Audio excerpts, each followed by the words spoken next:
Hello hello hello नमस्कार मंडळी, कविता ठाकरे चॅनलमध्ये तुमचं स्वागत आहे।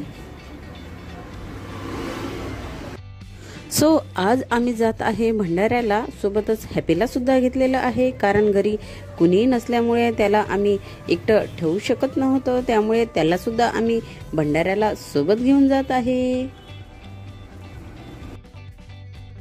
माझे सासू सासरे आणि जयंत 2 दिवसाच्या आधीच भंडाऱ्याला गेलेले आहे, त्यामुळे आम्ही फक्त चौघं आणि हॅपीला घेऊन आम्ही भंडाऱ्याला जाण्याकरता निघालेलो आहे।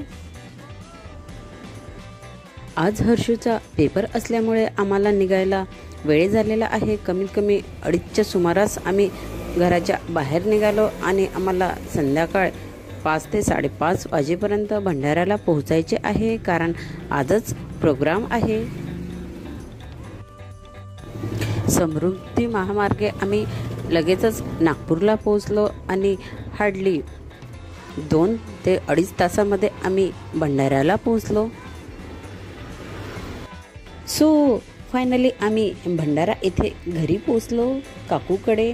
काकूच्या घराचे वास्तुपूजन होते, त्यामुळे आम्हाला लवकरात लवकर घरी पोहोचायचे होते।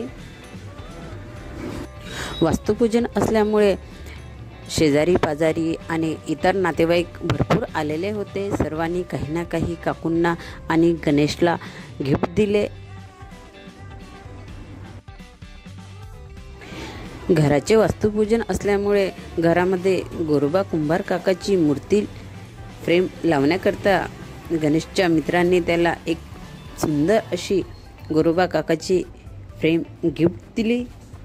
इथे घराची पूजा मांडलेली आहे, तुम्ही बघू शकता। या आहे आमच्या काकू, सोबतच ही आहे सुंदर अशी गोरोबा काकांची मूर्ती, सोबतच भरपूर सारे पाहुणे सुद्धा आलेले आहे।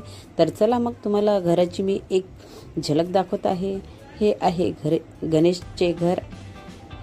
खूप छान आणि खूप सुंदर स्वतःच्या मेहनतीवर आणि कष्टाने त्याने हे घर उभे केलेले आहे। इकडे बाहेर पाहुण्यांसाठी जेवणाची अरेंजमेंट सुद्धा केलेली आहे, तुम्ही बघू शकता किती सारे पाहुणे वास्तुपूजनाला आलेले आहे। वास्तुपूजनाचा कार्यक्रम छान असा पार पडला। मोठ्या प्रमाणामध्ये वास्तुपूजनाचे आयोजन गणेशने केलेले होते। त्याला वडील नाही, त्याने स्वतःच्या कष्टाने मेहनतीने हे घर उभे केलेले आहे। ही एक कौतुकाची बाब आहे। एवढ्या कमी वयामध्ये त्याने स्वतःच्या कष्टाने घर बांधणे हे खूप मोठी गोष्ट आहे।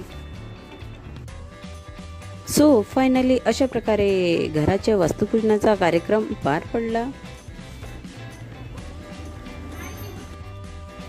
दुसऱ्या दिवशी जयंतची अचानक तब्येत खराब झाली, त्यामुळे आम्हाला लवकरात लवकर भंडारा येथून निघावे लागले। तुम्ही बघू शकता जयंत हा मागे बसलेला आहे आणि त्याची तब्येत जरा जास्तच खराब झालेली होती। तिथेच त्याचा दवाखाना सुद्धा केला। 11 ते 11:30च्या सुमारास आम्ही भंडाऱ्यामधून बाहेर निघालो।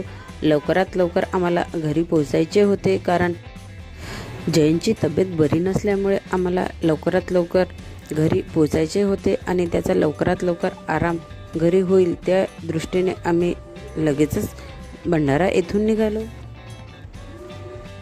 हार्डली 1 तासामध्ये आम्ही नागपूर गाठले आणि नागपूरवरून लगेचच आम्ही वर्धेला जाण्याकरता निघालो। आज संडे असल्यामुळे नागपूर येथील मार्केटसुद्धा बंद होते। काही खरेदी करायची होती, पण मार्केट बंद असल्यामुळे आम्ही जास्त वेळ न घालवता लगेचच वर्धेच्या दिशेने निघालो। तुम्हाला हा ब्लॉग कसा वाटला ते नक्की कमेंट्समध्ये कळवायला विसरू नका।